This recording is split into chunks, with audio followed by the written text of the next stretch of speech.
aplauso a la que será la moderadora de este panel, a María Paz de la Cruz, board member de Ferousa Green Shipping.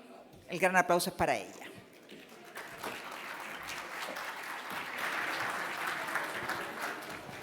Gracias, Carolina. Para mí es un honor ser la moderadora de este panel con tan importante tópico que desde mi punto de vista es el pivote central para la descarbonización de Chile y del mundo. Bueno, sin más preámbulo, me gustaría invitar al escenario a Johanna Christensen, quien es la CEO del Global Maritime Forum.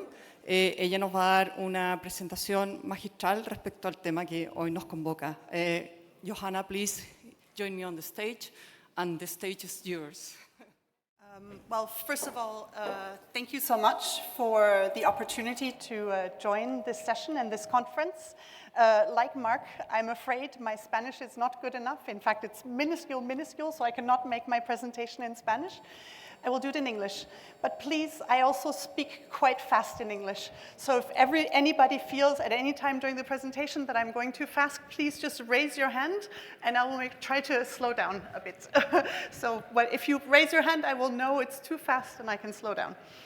So my name is Johanna Christensen. I come from the Global Maritime Forum. I'm the CEO and co-founder of the Global Maritime Forum, and we are an international not-for-profit organization that is focused on shaping the future positively for the global maritime sector and to create a sustainable long-term future for the sector. We founded the organization about 6 years ago. And we did it with the belief, and I'm quite curious by the gentleman from the Port of Barcelona who talked about neural networks, because we founded the organization on the belief that progress happens when all parts of a system come together to investigate the challenges and to come up with collective solutions. And so this is what informs our work across our organization, but in particular also on the transition to a net zero future. And I'm also particularly excited then to see that here today, which is that all of you are coming together from across the maritime ecosystem and the wider transport and logistics ecosystem to discuss these common challenges and to figure out how to tackle the transition to net zero. So let me just see if I can, maybe not. Voila, here we go. Okay. Part of it is hidden, but I'll explain. So as Undersecretary already elucidated in his comments in the beginning, we're really seeing a rising and an imperative to tackle global climate change. Again, this year we are seeing extreme weather events, droughts, floods, storms, wildfires across the globe, including here in Latin America. And they're really wreaking havoc on populations, on environment, on our ecosystems, etc. So, and we're seeing that this is set to continue to grow, right? That we are already, within this decade, we're expected to surpass the 1.5 degree global warming threshold that was set in the Paris Agreement some years ago. And as such, there's a critical need to reduce emissions from all sectors and from all countries, including from the maritime sector. Fortunately, what we're seeing is that there are many companies and countries that are active in the maritime sector and broader transportation and logistics who are already undertaking such changes and who are focused on instituting and adopting ESG environmental strategies, and that there's a particular focus on reducing climate emissions. So how do we look at the global greenhouse gas emissions? Well, for most companies that produce goods, be they agricultural products or consumer goods, at some point they get transported. And in fact, transportation and logistics is a key part of the overall emissions profile of pretty much anything that gets produced internationally. In fact, overall, the transportation sector accounts for approximately 25% of global emissions. I will say that includes personal transportation as well, but nevertheless, it's a significant part of our overall emissions at a global level. It also, for many sectors, surprisingly, it constitutes a significant part of the emissions, but also sometimes an easier way to reduce the overall emissions impact. Because sometimes it can be, say, in agriculture, it's easier to reduce, potentially easier to reduce shipping emissions or logistics emissions than to stop cows from burping. So there sometimes are ways in which it can be a bit easier to reduce supply chain emissions than to do so from the primary production of a product or a commodity.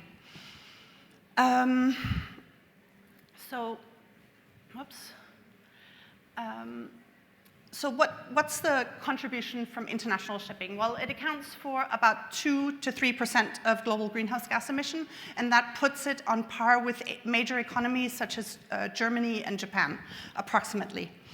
But I think what's interesting in this context to note, and as Mark also pointed out in the previous presentation, is that emissions from transportation and logistics are set to grow in tandem with global GDP and trade growth.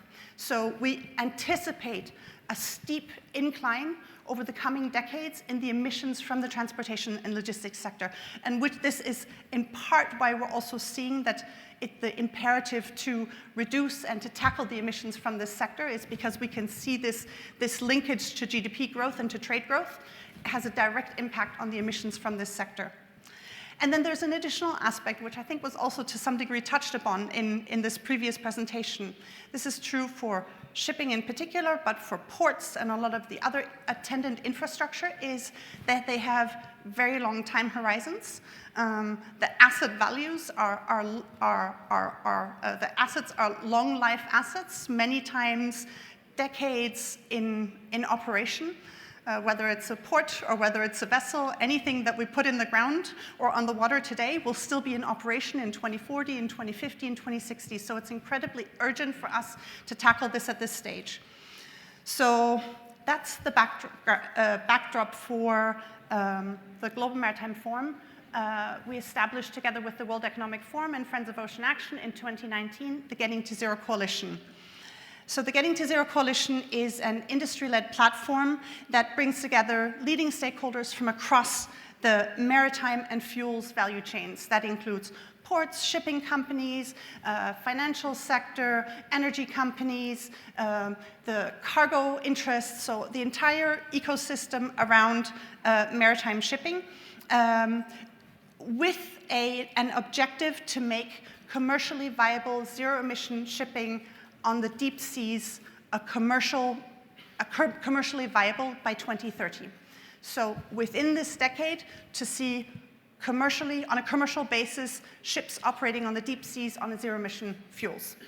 So, that's the objective of the coalition. Since the launch in 2019, many companies have joined and organizations have joined this coalition. And today, the coalition consists of more than 200 organizations, and it's supported by key governments, by knowledge institutions such as universities like CE Delft, and intergovernmental institutions as well. And it really represents this sort of full breadth of the maritime value chain and the stakeholders that need to be a part of coming up with the solution to transitioning the shipping sector to a net zero future. The coalition works in a variety of different ways, but primarily it convenes working groups, task forces, and a variety of other ways of members of the coalition coming together to tackle some of these critical steps that need to be undertaken together, and to develop knowledge products, to share experiences across the different organizations that are working in the sphere, to learn from first movers, those that are taking the first steps to tackle their missions, and for example, also to establish more concrete collaborations. And we'll see some examples of this from other panelists later today.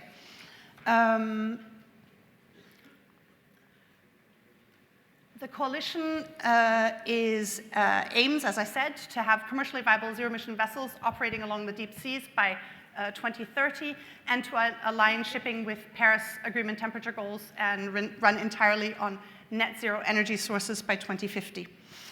And I think Two key takeaways that we've seen from the work in the coalition so far is that even though shipping is traditionally, together with air and air freight and trucking, for example, is considered a hard-to-abate sector, a hard-to-decarbonize sector, actually the transition to net zero emissions is utterly possible.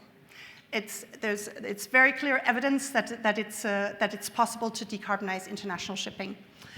Another key takeaway is that shipping's decarbonization has a potential to be a driver for decarbonization, especially in these early stages, along for other sectors as well, and to be a development of green energy across the world. By being an early off-taker of new green fuels that are in development across the world at this point, it can actually be a driver for green growth, globally speaking. And so this is something that we're very excited about, this potential for shipping to play a role in a broader green transition. Excuse me. Oops, there we go. So, oops.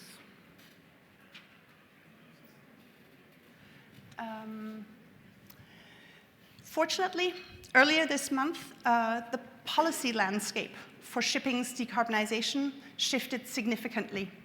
The International Maritime Organization adopted a revised greenhouse gas strategy.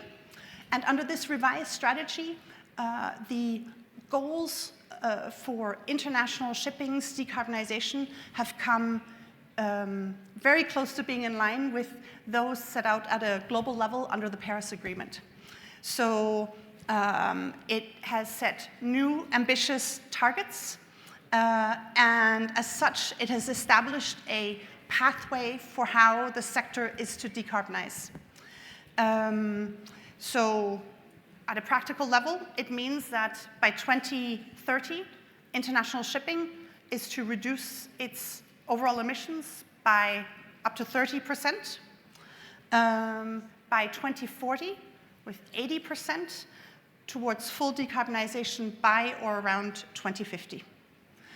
And another key objective, which is particularly interesting in the context of the broader green energy objectives and green energy development, is that in this revised strategy, there is an objective or a goal that zero-emission technologies and fuels make up 5, striving for 10% of the energy usage in the sector by 2030.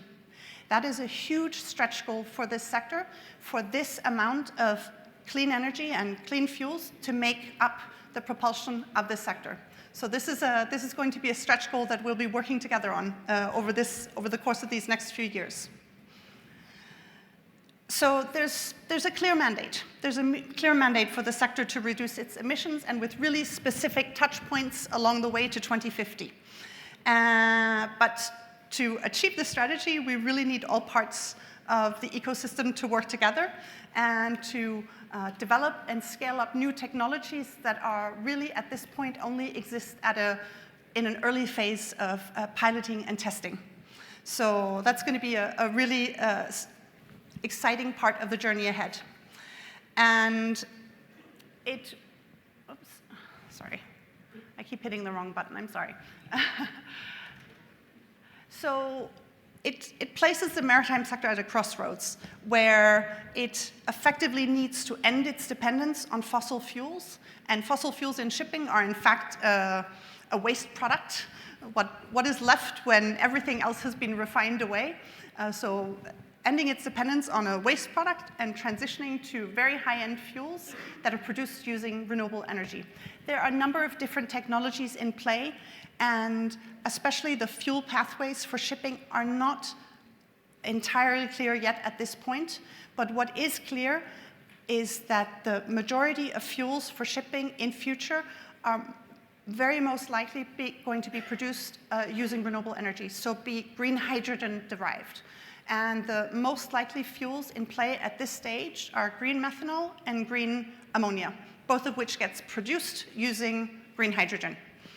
And so this is why we see this particular potential around the green energy development is that that shipping will likely be this big off-taker for green fuels produced using renewable energy. And so over the coming decades, shipping needs to replace some 300 million tons of heavy fuel oil that gets used each year with fuels that are produced using renewable energy. And we see many first movers already taking action.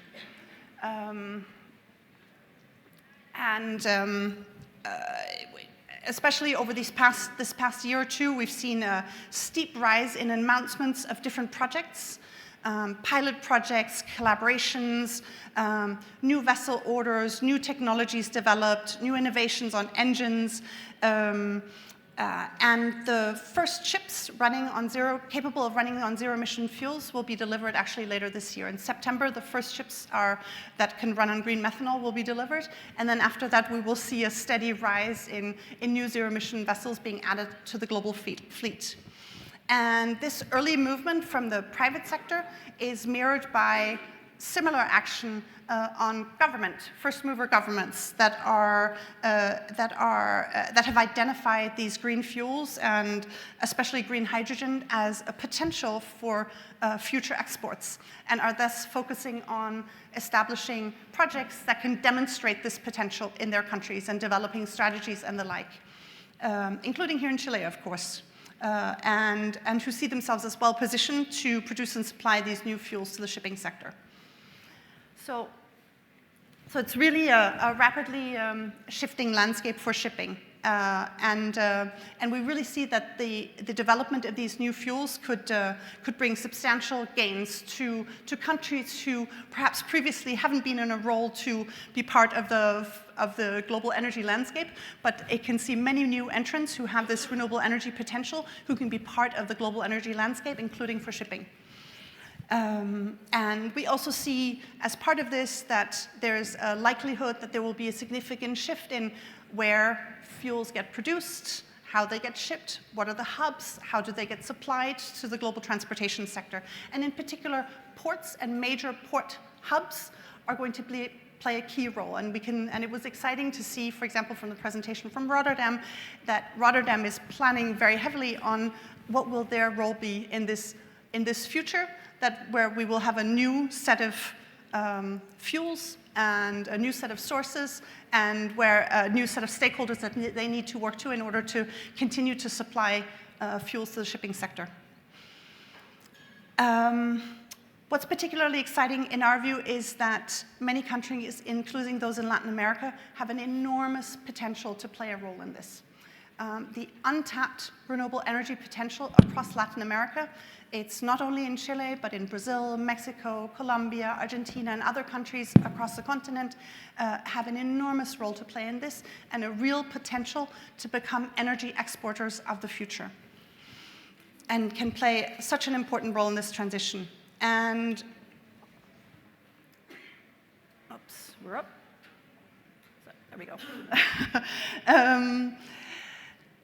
Latin America includes some of the most ideally suited countries to produce these zero-emission fuels for shipping, but for many other sectors as well. And particularly, they have the potential to do so at a very competitive price and at a large scale. Chile is often cited as the country with the greatest potential because it has the most competitively priced renewable energy in the world, or potential in the world. But there are many other countries who share this potential because they have abundant solar and wind resources as well as hydropower that can help produce these fuels in future. And luckily, we're seeing a lot of first movers across the continent already setting up projects to investigate this potential and to put it into operations so that it can be commercialized in due course. And we're also seeing that many countries are exploring this potential and developing national green hydrogen strategies to support the development of this potential. And here are just a few examples of pilot projects that include shipping. So there are many, many more pilot projects that focus on the broader clean energy development, but these are just some that already include shipping as part of the offtake potential. And it's really just a small sample. One thing we do see, though, is in our dialogue with, especially with development banks, is they wish there were many, many more projects happening across the continent. They see the potential, and they would like to be part of developing that potential, but they don't actually see enough proposals on the table yet. So that's something that we also see as a hope, that stakeholders across the region will take this opportunity and put forward proposals, and there is funding available for this. And in fact, ports, of which many are here today, can play a key role in this. They can be, I think in the words of the gentleman from Barcelona, they can be the network operators. They can be the conveners of stakeholders, energy, shipping, logistics, the cargo interest, public policy, etc. They have a really key role to play in convening and can thus also be catalysts for making some of these projects happen.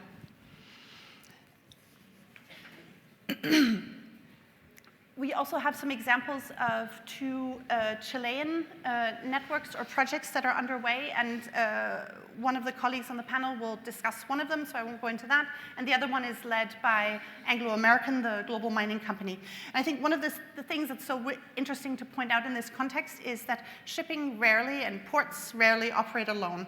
It's oftentimes a confluence of different opportunities in different sectors that helps unlock these opportunities.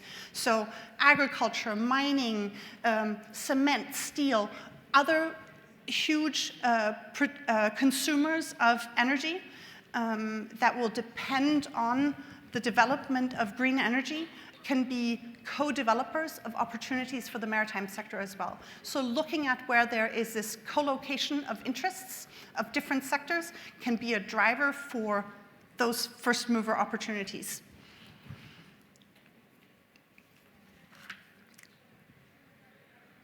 And in many ways, what that speaks to is that it's a question of scaling demand. It's a question of bringing scale to projects and making them attractive and making them less risky, especially these first mover projects. These that are going to go first, they're going to need a sufficient scale in order to be financially viable, to have the right risk profile, et cetera. So this is a key piece of it. Another key piece of that is public sector engagement in this. So public-private partnerships will play a key role in this, and we see this in many of the early projects as well, is they often involve public sector stakeholders to help de-risk. So there are also wider benefits and opportunities, and that's not least true here in this region. And some of them were touched by the Undersecretary previously. So there's, of course, the decarbonization of other sectors and industries, such as mining, agriculture, cement, many, many other big industries. There's the question of energy security. So countries that have typically relied on importing energy can become producers and, in fact, can become exporters of energy. And so this is a huge potential that we see. We see there's an enormous potential for job creation, and particularly sustainable job creation over the long run. This is, of course, initially true in the scaling up of new infrastructure projects, of which these are significant, but also over the long run. And training, such as the Undersecretary spoke to earlier today, is going to play a key role in capturing that potential. We also see there's enormous potential to reduce air pollution, and that is true in any, I assume any port that is here today is well aware of the impacts of air pollution of shipping in the port landscape and in the wider port ecosystem. And so this transition to new zero emission fuels will play a key role in reducing that. And lastly, there's a potential to add a green premium. So adding green value to products and commodities because we can see there is a demand for it. Global companies are requesting and are demanding that their supply chains are green. That means that they will be willing to pay more for those products that are produced and shipped green. And so that's a potential that we see also in this. Yeah, I think these are some of the key points that I wanted to make before we go onwards. There's a a huge amount of potential for collaboration. I'm glad to see that we will have other stakeholders of this value chain on the panel. Thanks, Ivana. Please remain on the stage. Yeah. An applause for her, of course.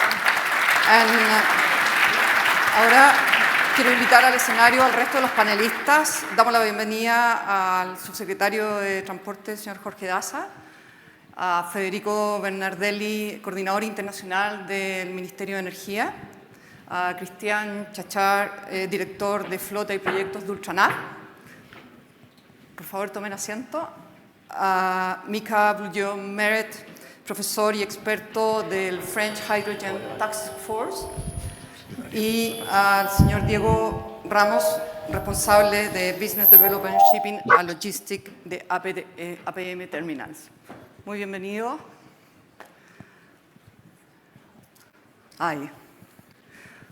Bueno. Oh, perdón. Me falta el señor Diego Ramos. Perdona. Ya. Ok.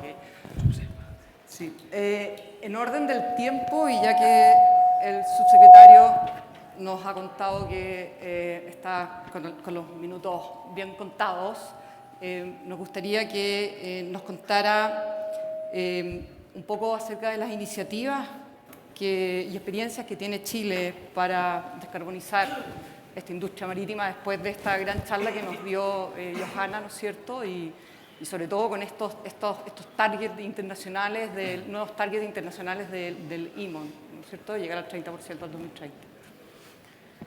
Sí, bueno, yo creo que lo decía en la jornada inaugural, esto es una gran oportunidad para poder conversar respecto de estos temas, ver lo que están haciendo también otros países que van un poco más avanzados que nosotros, y también las organizaciones internacionales que están también detrás de las metas de descarbonización. Nosotros como país hemos sido, yo diría, osados y pioneros al asumir en Latinoamérica las metas de descarbonización.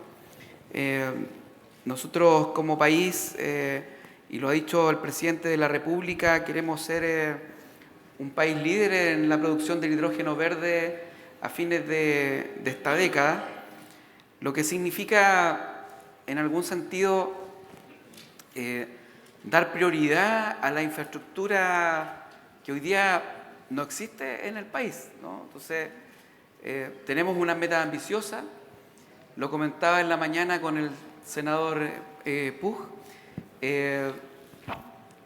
tenemos que ponernos en acción, ¿no? Entonces, esta no es una tarea de un gobierno, es una tarea del Estado, y el Estado lo compone el gobierno, el Parlamento, la industria, las personas, los habitantes, porque si nos ponemos una meta de la envergadura de la que nos estamos poniendo, yo creo que tiene que ser una conversación más recurrente. No puede ser una conversación que estemos desarrollando solo en un ministerio en particular que tiene la tarea, por cierto, o que lo estemos desarrollando con energía o también con economía, donde tenemos para fines de este año la tarea de poder desarrollar la política nacional logístico-portuaria y tenerla terminada para diciembre de 2023. Eso es una meta concreta que nos hemos autoimpuesto con el Ministerio de Economía. Estamos trabajando fuertemente en eso a través de nuestra división de logístico-portuaria. Hemos avanzado. Yo siento que también en ese sentido, y es un sello que nosotros queremos dar en esta administración, de que esto pueda ser conversado también.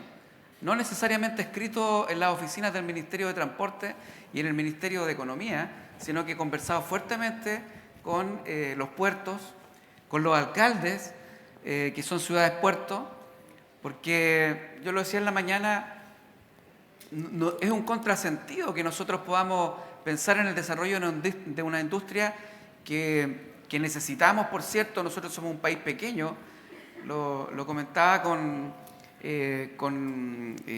Lobo en la mañana, en el sentido de que, claro, nosotros tenemos la tendencia a creer que nuestra economía es gigantescamente importante para el mundo. Y en algunas materias, sí, ¿no?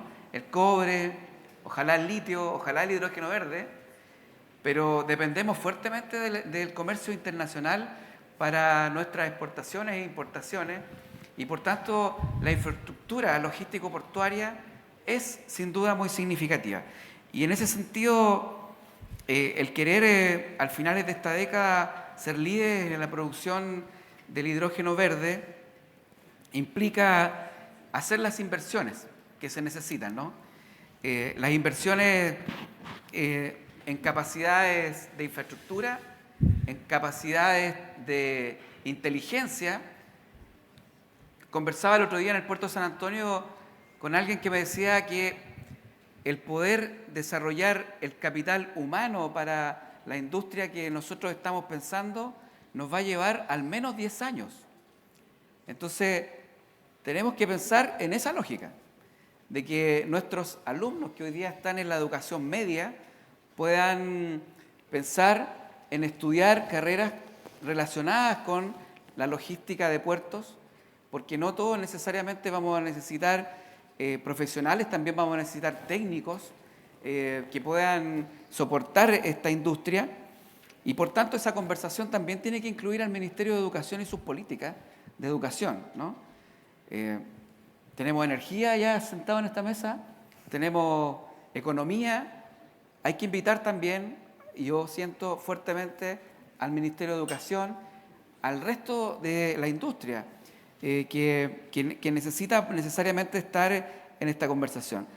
El hidrógeno verde podría aportar entre el 17 y el 27% de lo que necesitamos de reducciones para cumplir con esta meta del 2050, en la que nosotros estamos comprometidos fuertemente como Ministerio de Economía, ya lo decía, a través de lo que es la Política Nacional Logístico Portuaria, que estamos impulsando con el Ministerio de Economía. Y en ese sentido tenemos también metas interesantes. Hemos trabajado en un estudio de prefactibilidad para los corredores verdes, que me imagino que tú vas a desarrollar de manera más larga. Y en ese sentido nosotros estamos haciendo, y lo decía en la mañana, hicimos consultas al mercado para poder instalar un piloto en nuestros camiones a través de la industria del hidrógeno verde. También estamos en la apuesta por transformar las 261 naves mayores que tenemos a tecnologías de hidrógeno verde, y queremos tener en ese sentido al finales de 2028 ya camiones de hidrógeno verde funcionando en el país, lo que necesariamente nos hace como ministerio tener conversaciones más allá de la industria marítima, ¿no? Los camiones son súper importantes en esta industria. Y yo tengo la sensación, no sé si en la sala estará alguien de la representación del mundo de los camiones, pero estuve el fin de semana en la celebración del Día del Camionero en Castro, con una de las organizaciones, y había una feria, ¿no? Y la feria que tenía solo camiones a petróleo. Entonces, me da la sensación de que ahí estamos en una conversación atrasada. Debiéramos estar conversando de hidrógeno verde y transformación energética en esa industria. Nosotros como ministerio lo estamos haciendo, estamos pensando en las naves de transporte de pasajeros. Tenemos una meta que el 2040 el sistema de transporte público de pasajeros terrestres sea eléctrico, porque yo tengo la sensación de que todas las conversaciones que hagamos, ¿no?, tienen que estar conectadas con estas metas de carbono neutralidad al 2050. Entonces, la invitación que podría hacer desde el Ministerio es que nosotros queremos instalar el diálogo como nuestra principal fuente de sustento de nuestras políticas. Eso es lo primero. Entonces, la invitación a participar de nuestros diálogos que estamos instalando para poder desarrollar la política nacional logístico-portuaria de aquí a fin de año. Vamos a instalar varios foros de conversación que van a estar liderados por Mariela Barquín, que me acompaña esta mañana, que seguramente en el panel que va a participar entregará más detalles. Y queremos hacerlo en esta conversación, porque tengo la sensación de cada vez que participo en alguna actividad de que hay una falta de información increíble en estas materias. Nadie conversa con nadie. Es una característica de nuestro Estado que podamos cada ministerio y cada institución desarrollar sus políticas por separado, y por cierto que eso incluye a la industria, ¿no? Bueno, para eso estamos aquí. Para eso estamos, y es muy evidente, pero a mí me gusta hacer esta reflexión porque a veces suena como majadería, pero siento que las autoridades tenemos una responsabilidad sobre esto. Y tenemos gobiernos de 4 años que son tan cortos que en un proyecto de desarrollo como un puerto exterior que va a demorar 40 años, lo que no hagamos en este gobierno impacta decididamente en la concreción de esos proyectos. Entonces, yo como reflexión final podría decir que el Estado está haciendo muchas cosas con respecto a la descarbonización, el Net-Zero, y tenemos que hacer más. Y lo más es conversar y dialogar con todos los actores, porque la contribución que puede hacer un gobierno es impulsar decididamente lo que ha comprometido al pueblo. Entonces, en ese sentido, yo creo que nosotros, dentro del segundo semestre, vamos a impulsar este diálogo desde el Ministerio, y por cierto que hacer esta invitación para tener más congresos de estas materias, con los puertos también la conversación, con la Marina necesariamente. Hay una conversación bien importante porque tenemos que recordar que son ellos los que nos autorizan las entradas y salidas finalmente de los puertos. Entonces, hay ahí también una conversación interesante que necesariamente tenemos que desarrollar. Así que yo diría que gracias, eso por ahora. Sí. Muchas gracias. Muchas gracias. Sí, bueno, le adelanto, yo asesoro una empresa de camiones y quizás antes del 2028 pueden haber camiones, así que en ese sentido, muy bien. bien. Pero usted mencionó algo acerca de los corredores verdes y la verdad que tenemos acá Federico Bernardelli y Cristian Chachar que nos pueden hablar de eso. Federico, cuéntanos un poco desde tu perspectiva, desde el sector público. Sí. Bueno, antes que nada, muchas gracias por invitar al Ministerio de Energía. Te recuerdo los 5 en este minutos, evento. por favor, Sí. que estamos muy pasadísimos. Y también gracias por darme la oportunidad de hablar después del subsecretario y mostrar cómo los dos ministerios, y no solo Transporte y Energía, están trabajando de forma coordinada. Simplemente profundizar un poco lo que comentó el subsecretario. Los puertos son un elemento central y habilitante para el desarrollo de la industria de hidrógeno verde. Hay distintas tipologías de desafíos asociados a la geografía. En el norte los desafíos son distintos, son de adaptación y reconversión de la infraestructura. En el sur son de construcción de nueva infraestructura, ojalá que sea compartida. Y en este sentido ya el Ministerio desde hace unos años ha comenzado a implementar memorándum de entendimiento con los 3 mayores puertos europeos, Rotterdam y segundo la embajadora, Amberes, Brujas en Bélgica y Hamburgo. Y ahora ya estamos entrando en discusiones con Panamá para también firmar otro MOU que vaya en línea, digamos, de adoptar las buenas prácticas del canal en la infraestructura chilena. Y ahí saludo al embajador de Panamá también. Con respecto a corredores verdes, ya, lo que estamos haciendo básicamente es, gracias a una cooperación que se desarrolló o se gestó en la COP de Glasgow hace un par de años, en 2021, entre el Maersk McKinney Møller Center for Zero Carbon Shipping y el Ministerio de Energía, desarrollar corredores verdes que puedan contribuir a la descarbonización del sector marítimo a nivel internacional. En primer lugar, consensuamos una definición, ¿cierto?, de corredor verde, porque no es algo que internacionalmente exista y sea compartida. Y definimos que un corredor verde es una ruta marítima que va de un punto A a un punto B y que es básicamente en su totalidad descarbonizada. Y esto significa distintos eslabones de toda la cadena de valor de la ruta marítima, desde la producción de los combustibles limpios, y la relatora habló tanto de las potencialidades del amoníaco o del metanol sintético, pero luego pasando por lo que es las operaciones portuarias, tanto del puerto de salida como del puerto de llegada, todo lo que es bunkering y evidentemente el eslabón muy importante de lo que son los vessels, los buques.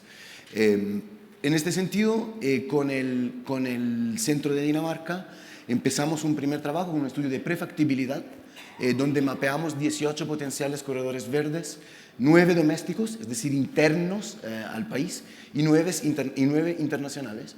Y luego, sobre la base de este estudio de prefactibilidad, escogimos 2 de estos corredores y pasamos a una etapa de factibilidad, que es la etapa donde nos encontramos ahora. La etapa de factibilidad comenzó a comienzo de este año y ahora estamos básicamente finalizando la conformación de consorcios privados, donde cada una de las empresas like-minded que quieren ser first mover en la implementación de estos corredores se hace cargo del desarrollo de uno de estos eslabones o capítulos. Y cuando hablo de desarrollo significa identificar las brechas económicas para poder pasar, digamos, de un shipping tradicional a un transporte marítimo descarbonizado. Quiero cerrar solo con una cosa. Me tocó ir a Copenhague hace poco al evento anual que hace este centro, y quiero remarcar que había solo un gobierno representado entre 300 stakeholders de actores privados y bancos multilaterales, ONGs. El único gobierno representado en el evento era Chile, ¿ya? Y la pregunta que la audiencia me hizo es ¿por qué Chile endosa de forma tan convencida el desarrollo y la implementación de los corredores verdes? Entonces son 4 elementos, ¿ya? Y el quinto es lo que se acaba de mencionar, ¿no?, la decisión de este mes de la OMI.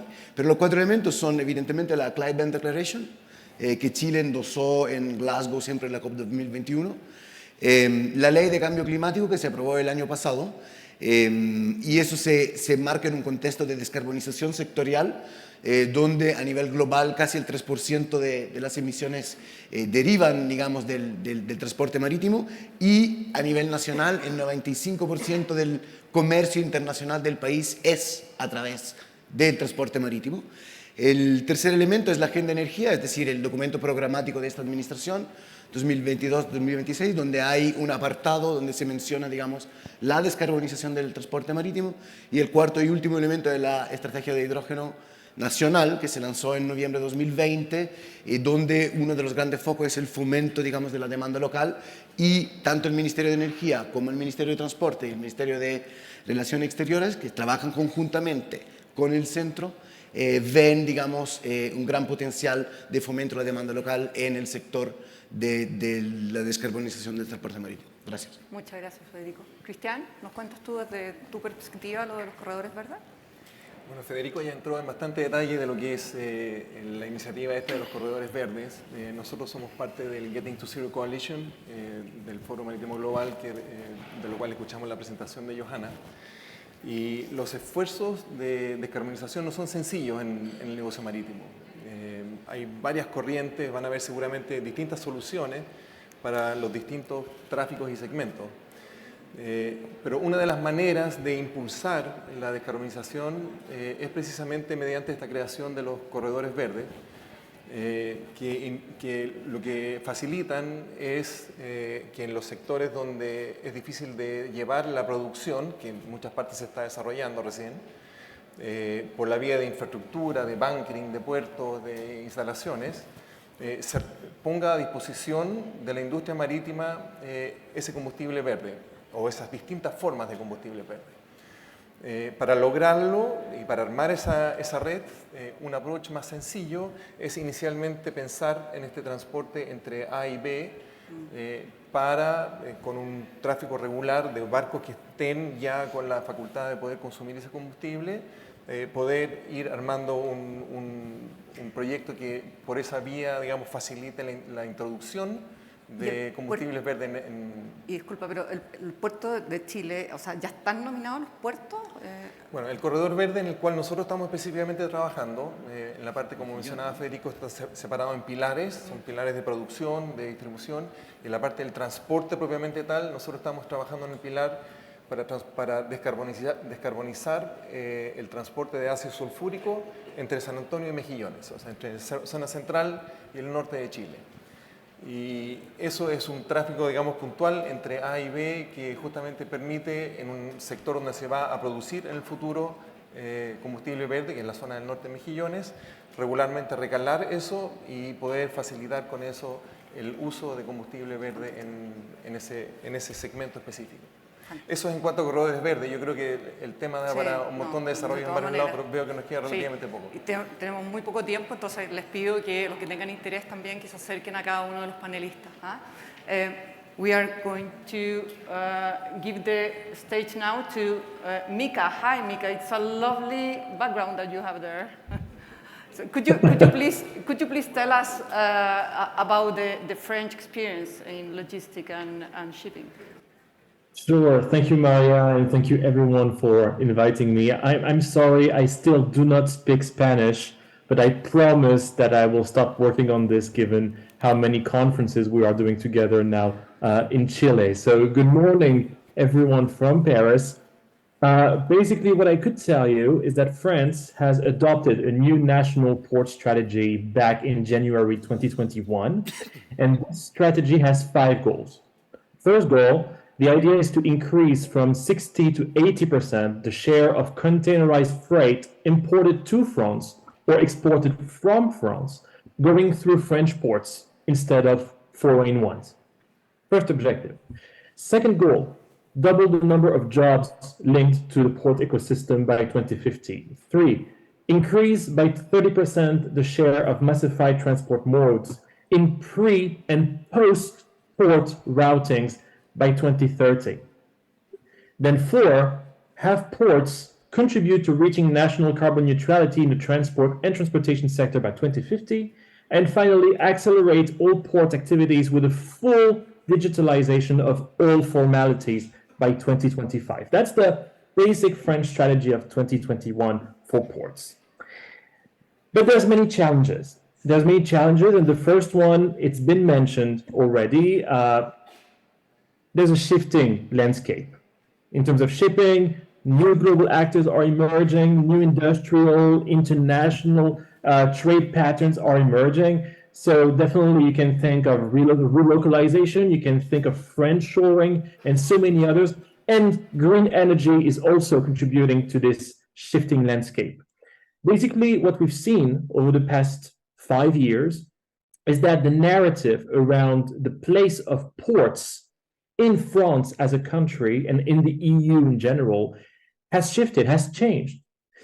Basically, the idea now is to say that a nation like France must absolutely step up its game very quickly when it comes to the port strategy, because basically since COVID, what politicians have realized in our country is that without a strong, healthy, efficient, innovative port system, then basically you have a toll on your national economy sovereignty.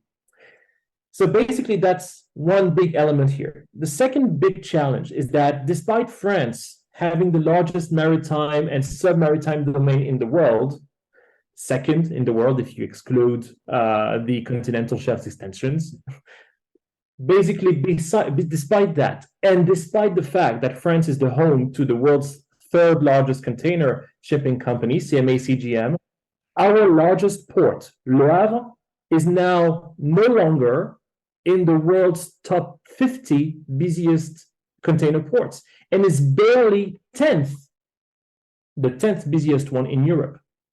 So that is why the French national port strategy is so focused on regaining market shares, especially vis-à-vis our neighbors, Belgium, Spain, the Netherlands, or Germany. And then there's a third challenge, and that's absolutely linked to what we've just said. The maritime energy revolution is no longer just around the corner, it's there. Since October 2022, there has been more methanol-powered container ships orders than LNG-powered container ship orders in the world since October 2022. So the shift is done, it's made. And if this methanol, or maybe ammonia as well, if it's made of green hydrogen, then it's great news for the planet. Johanna, Mr. Undersecretary Federico have already mentioned that, and we've covered this at the High Evolution Summit on Hydrogen in Santiago de Chile a month ago. It's absolutely key. So when you take these three challenges together, and I'm going to conclude on that, what you realize here is that in France in particular, and then in Europe by extension, ports are changing in terms of their geoeconomic and geopolitical nature. They used to be infrastructure connecting foreign business partners with the hinterland.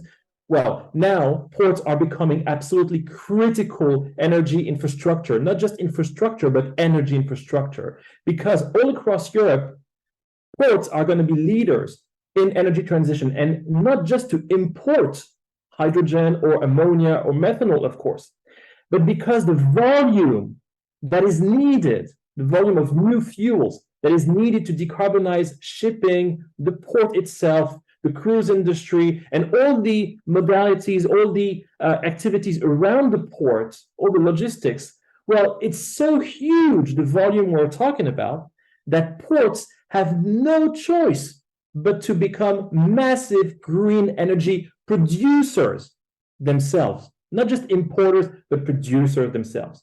And we see that in Le Havre, we see that in Dunkirk, we see that in Antwerp, we see that, of course, in the Netherlands, we see that in Germany. This is absolutely key to understand how the port system in Europe and all the policy strategies around them not only are changing, but are so linked to energy and particularly to hydrogen.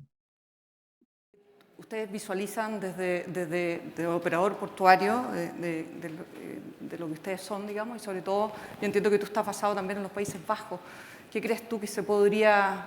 Estoy basado en Montevideo, pero igual algo conozco de los Países Bajos. ¿Pero qué se podría, digamos, implementar fácil también de todas las acciones que has visto? Lo que podemos contar un poco es nuestra experiencia como operador global de terminales. Surge, digamos, como empresa dentro del Grupo MERS. Bueno, el Grupo MERS participa tanto en el Net-Zero, sus accionistas son los fundadores del centro MERS McKinney-Moller. Y el Grupo MERS tomó decisiones, digamos, muy ambiciosas, quizá un poco antes de todo lo que se viene desencadenando, ¿no? En el 2015 tomó la decisión de desprenderse de todas sus unidades de negocio relacionadas a la exploración, explotación, producción y transporte de hidrocarburos. Y eso, digamos, acarreó una transformación generalizada en nuestro grupo, que desde el punto de vista de terminales, para ser bien concreto, si bien representamos solamente el 2% de las emisiones de CO2 de nuestro grupo, obviamente estamos adheridos a la ambición, de la meta de nuestro grupo de ser neutrales en el 2040, y en base a eso tenemos el objetivo de reducir en un 70% las emisiones para el 2030. Y bueno, y desde esa, digamos, ambición y meta tenemos actualmente un portafolio de 64 terminales que, para un poco ilustrar la complejidad que esto requiere llevarlo a la práctica, tenemos más de 10.000 activos que emiten, que generan emisiones, y tenemos terminales que emiten desde 100 gramos por TEU movilizado hasta 30 kilos por TEU movilizado, lo cual hace que nuestra estrategia tenga que ser un mosaico de estrategias para adecuarnos a esa realidad. En concreto, digamos, tenemos 3 pilares, que son optimizar obviamente el consumo actual mediante de los equipos diésel, mediante tecnología como también biocombustibles, electrificar. Nosotros tenemos programas de electrificación en todas nuestras unidades de negocio, a corto, mediano y largo plazo. y también desarrollar los programas estratégicos con nuestros proveedores y clientes, upstream y downstream, para poder mitigar Scope 2 y 3, ¿no? Para poder realmente llegar a ser cero. En concreto, trabajamos mucho en incentivar inversiones para conectar mayor carga por tren, obviamente cuando el tren es eléctrico. Automatización de gates para reducir tiempos de ciclo de camiones y obviamente todo el programa de inversiones en equipos eléctricos es una obligación hoy en día, sobre todo porque nuestro negocio son negocios de largo aliento, concesiones de 30, 40 o 50 años en las que ya hoy hay que estar tomando las decisiones para poder lograr los objetivos. Y por ahí algo que vemos, si querés te comento algo que vemos de afuera, que si bien en los últimos años se ha avanzado mucho, hicimos un estudio interno el año pasado para ver un poco cómo también el marco regulatorio y las autoridades también se van acompasando con los objetivos. Y por ahí lo que vemos que falta es un poco de profundidad en los pliegos licitatorios, ¿no? La industria nuestra creció exponencialmente en los últimos 20, 30 años. Las concesiones generalmente son por 20 o 30 años. Estamos en una etapa de que un porcentaje muy grande de concesiones se van a estar extendiendo o renovando. Y vemos ahí fundamentalmente la necesidad de incorporar criterios de descarbonización dentro de esos nuevos pliegos licitatorios. Ahí lo que hemos visto un poco es que hay 3 maneras de hacerlo. Como un criterio dentro de una ponderación. Sabemos que Chile tiene un desafío legal con respecto a eso, del marco legal que lo permite hacer. Con objetivos duros, nominación de equipos específicos eléctricos o con metas, con caps de emisión máxima total por TEU o total, digamos, de la terminal. Y la otra y última opción es con programas de incentivos post-award de esa licitación que permita a un concesionario poder comprometer el capital con ciertos incentivos a nivel canon de concesión o otros incentivos que permitan lograr los objetivos. No, muchas gracias. Quizás para darle ahí un poquito de resumen bien general. Lo importante acá, el Getting to Zero Coalition, creo que está haciendo ahí muchas cosas e incluso partió desde antes de todas estas metas que plantea ahora la IMO, así que en ese sentido tenerlo en el radar. Quizás también desde el punto del sector público, todo lo que es la construcción de la Política Nacional de Logística Portuaria, ¿no es cierto? Yo creo que ahí se pueden hacer grandes cambios, como algo de lo que tú también mencionas a través de las concesiones, algún tipo de concesión, por así decirlo, para todo lo que es las acciones o el equipamiento verde.